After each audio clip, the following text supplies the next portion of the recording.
All right, gang, we're talking escalation clauses. We had an interesting multiple offer deal that we just came across this week. I want to share that in our market minute. We're going to get into insurance and the three things you need to know about this crazy world of insurance. It's been hitting headlines a lot. I'm going to end with a journal prompt to keep your mind thinking. Actually, this week is a question for your spouse. Stay tuned, you guys. This is the Midwest Invest Report.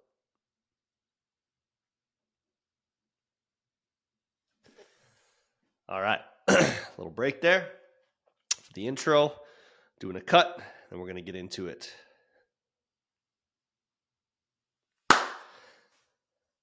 All right, gang, welcome to the Midwest Invest Report. You guys know me. I'm Kyle Reedstrom. I've been in this real estate game of Fargo-Moorhead for almost a decade. You guys, I want to bring knowledge to you, the people that live in this market, Fargo-Moorhead. This is in North Dakota. And I want to give you guys knowledge so you know what's going on in your market. I want to pull out the good stuff so you don't have the fluff. And you guys, today's episode, I'm really excited about what we're going to be talking about. I want to get right into it. But first, I want to tell you guys about the newsletter. We're so excited about it. You hear it every week. If you're not subscribed to the newsletter yet, the Midwest Invest Report newsletter, click the link below, become one of our subscribers, engage with us on there, you guys, because we have awesome content going on there that's separate of the show on here. We want to really dive deeper into things with the newsletter and provide value and resources outside of real estate even, but really real estate focused topic matter in investing, new construction. You guys get the gig. So check out the newsletter, Midwest Invest Report newsletter, be a subscriber, and we can chat. We can be friends. All right, let's get into the market minute, you guys. I mentioned escalation clauses. If you don't know what that is, think of back in the day when you went on eBay and you used to bid on those basketball shoes from the celebrity that you liked. You generally put in your bid, like your highest bid, and then it would slowly creep up. Like if it was, I'd pay $110 here, and the current price was $80, it only puts you like $1 over. So you'd be 81, and then another one comes in and you go 87 until you got to your reserve max. An escalation clause is the version of that in real estate. Okay, so our situation that happened that I wanted to share you guys is we had a client that was interested in this new listing that hit the market. Awesome place, was the right fit, went out, showed, got inside. Hey, let's offer on this, Kyle. This was day one on market. So, hey, we're sitting here in March and the market's picking up, all right? With these listings that are popping up. Generally, new listings are going to drive some of that buyer demand when the right properties are hitting. So we went through the offer. The next morning, they were going to review it. Another showing happened. Another offer came in. Classic multiple offer situation. One of the tools that we came back with was an escalation clause. We said we were willing to pay up to $271,000. Current price was $265,000. $500 over any existing offer up to that amount. You guys, I want to tell you about that type of thing that's happening in the market, because if you don't have those tactics in your tool belt, you could be missing out on the property that you want to go for. And so we use contractual tools like escalation clauses to be able to put forth our best effort on a house that's right for us. Now, quick question that comes up on escalation clauses. Isn't that kind of showing my cards to the seller? Yes, it is. You're showing the seller that you're willing to pay up to this amount over any other existing offer. But generally, the way the clause is stated, that's just going to bump over another offer coming in. And if you have the verbiage that requires proof of any competing offer, generally you can protect yourself and only pay above that instead of the seller maxing you out. And so there's tools and tricks for you to be more competitive in a competitive market. Guys, you got to trust your real estate professionals on this.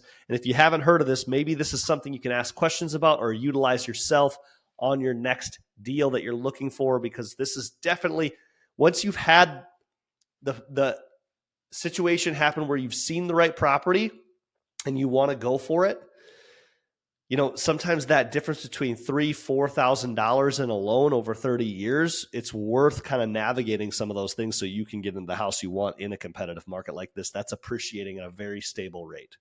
So you guys, The market minute, a little bit about escalation clauses, a little bit about how the March market is picking up, and we're seeing some of those multiple offers come back from someone that's in the market every day. Okay, we're going to switch gears. Little pause here. Okay, we're going to switch gears into our content for the day, you guys. I want to get into insurance. Now, this is not a super sexy topic, okay? But insurance has been all the headlines lately. And I think you need to know about insurance. think you need to make educated decisions when it comes to insurance with your investment properties or your primary residence, even with your vehicles and other things like health insurance, like life insurance. You guys, all these costs have been going up, and insurance is a real part of our budgets every month. I know my wife and I track our budgets, and it's like, okay, we're paying this much insurance, that's coming out at this time of the month. You guys, so we need to always be tracking this topic in general. So what do I do when I want to dive deep into a topic? I talk to the expert. Brian McLean at InsureLogic is my go-to guy. If you want to get in touch with Brian or need a go-to guy in insurance, reach out, comment, hit me up personally on any of my social media. I will connect you with Brian. He's awesome. And he taught me the points today in order to educate me on the insurance industry. The biggest question is, why are insurance costs going up so much? And you guys, the answer for that first question, why is insurance so expensive right now and why has it gone up, is because the same cereal you buy at the grocery store has gone up $3. The Fairlife chocolate milk that we always get at our house has gone up 30% in price. Guys, because of that, when you have an insurance claim, let's say your car runs into another car and it was an accident, you guys collided, the cost in order to tow your vehicle to the repair shop, that went up 30%. You guys, the parts that it takes to replace your vehicle, those costs went up. The people they employ to replace those parts that they get, their wages went up. You guys, so all of these other factors and increases in costs around the other industries have an effect on insurance prices. And so when you have a shingle fly away and peel back all the shingles on the top of your house and you need a roof replacement because of wind or hail, the cost of shingles has gone up 30-40%.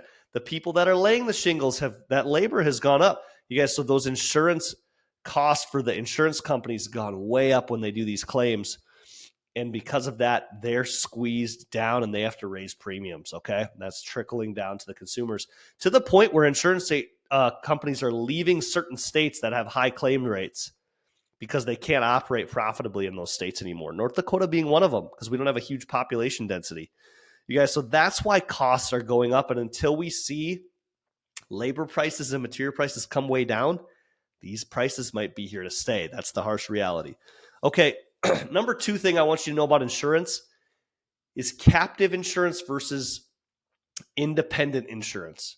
Okay, there's two types of insurance agencies out there. You might be used to the classic Geico commercial or Progressive commercial. You guys, when it comes to our local, you can go direct to those companies, but there's certain insurance companies that only sell their own product, like a State Farm, like a Farmers, like American Family. They only sell State Farm insurance. They only sell Farmers insurance. They only sell American Family insurance products.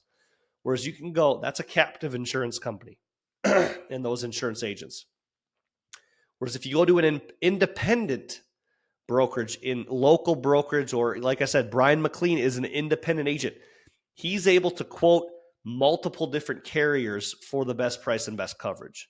So I think Brian has access to over 20 carriers that have coverage, and he can price shop and coverage shop. And some of those companies that he price shops are companies like Progressive, are companies like Auto Owners, are companies like AAA, are companies like Geico, and these different, what's another statewide, I think there was one called, so there's a lot of other insurance carriers out there that Brian can kind of get a lay of the land on and kind of price match against each other. And so what works best for me is to talk to someone that's an independent agent to try to shop price and make maneuvers on our rental properties or primary assets so we can always be monitoring prices. Okay, so that's captive versus independent insurance, and I don't think a lot of people know that. And you guys, by the way, going direct to insurance companies like Progressive Online or any of these online insurance companies, generally it's not saving you any money than to have an insurance agent that you know, like, and trust in your area that you can text and incorporate into your game plan. So I'm a big proponent of finding your team. You guys know that, who, not how. So I really encourage you to find somebody in our market that can really give you kind of our market style quoting and expertise and match that with your insurance policies. Okay, number 3, I want to talk about self-insuring versus low deductible insurance. Okay, I love the quote that Brian said when it comes to insurance. Insurance technically is more, it's not to make sure you, it's more for not turning a bad day into a bad life. How did he say it? It used to be where insurance was just so you didn't have a bad life, right? If your house burns down and you can't afford that, that's going to put you out. It's going to put you in a horrible situation. Insurance has kind of moved towards just, I had a bad day, I want to file a claim. Okay, and now I think it's moving back towards that, all the rock chip in my windshield or the dent in my bumper that I'm going to file a claim on, or the one piece of siding that I want to get a whole siding claim on my house. You guys, those days, those prices are so expensive that they're going away, and we're moving closer towards self-insurance again. And so if you want to decrease your premiums, you might have to raise your deductible and self-insure yourself more. So essentially saving money for accidents that might happen instead of always counting on that insurance policy. Back in the day, they didn't have insurance. You just had to have a big savings bucket. So if anything bad happened, you could survive. Now, thankfully, we have coverage on our homes. We have coverage on our expensive vehicles. So we don't have to turn a bad day into a bad life. But we're going to move closer towards people self-insuring rather than low deductible. Because why? Those low deductible insurance policies are very, very expensive monthly and yearly. Okay, so I would encourage you, if you're being financially diligent, you have that emergency fund, you have some savings, some investments, and you can move towards self-insurance, call your insurance agent. Ask about lowering your premium monthly by raising your deductible numbers, and see if you can get more attractive pricing that way. Okay, so those are our 3 points: why carrier costs have gone up, captive versus independent insurance, and self-insuring versus low deductible insurance policies, and the options you have there. You guys, I hope that helps you. This is a very relevant topic for investors. This is a very relevant topic for anybody owning a home, and I just want to bring you into that. Okay, we're going to get to the end of the show here with our journal prompt. You guys, this is actually a question I want you to ask your spouse. If you don't have a spouse, maybe ask this question to somebody you're close to, companion or friend. What is my unique ability? Okay, unique ability is a term that comes from a book Dan Sullivan wrote, awesome author. And I want you to ask this question to someone and let them give a thoughtful answer. Maybe you email it and let them give you a written response. The reason I like this question is because once you're operating in your unique skill set, your unique ability, a lot of times you can feel a lot of progress in what you're doing. And on this show, we're all about growth mindset. We're all about constantly learning. And when you learn about yourself and what you are uniquely gifted at, especially in the eyes of someone else, it's fun to lean into that in what you're doing in business and what you're doing in life and what you're doing with your time. What is my unique ability? ? Maybe it's good for you to reflect on that in your journal this week. What would you say your unique ability is? And then hear it from someone else. All right, guys, we're going to end the show. Remember, you guys, hit the subscriber button. I want you to get that newsletter, the Midwest Invest Report newsletter. We're having fun engaging with the audience on there, and that's really the written version of how we can create a really great foundation of followers for this show and provide more value that you're looking for by hearing your feedback. You guys, thanks for tuning in. Like and subscribe this video. It helps us get towards more viewers, more comments, and more information on how to put out the best content for you. So like and subscribe if you like the show. We're super thankful for that. We will see you next week on the Midwest Investor Report. Okay, I want to try one little take at the end. You guys, don't forget to subscribe to the Midwest Invest Report newsletter at the bottom. You know I'm a big fan of this. This is how we're engaging with you.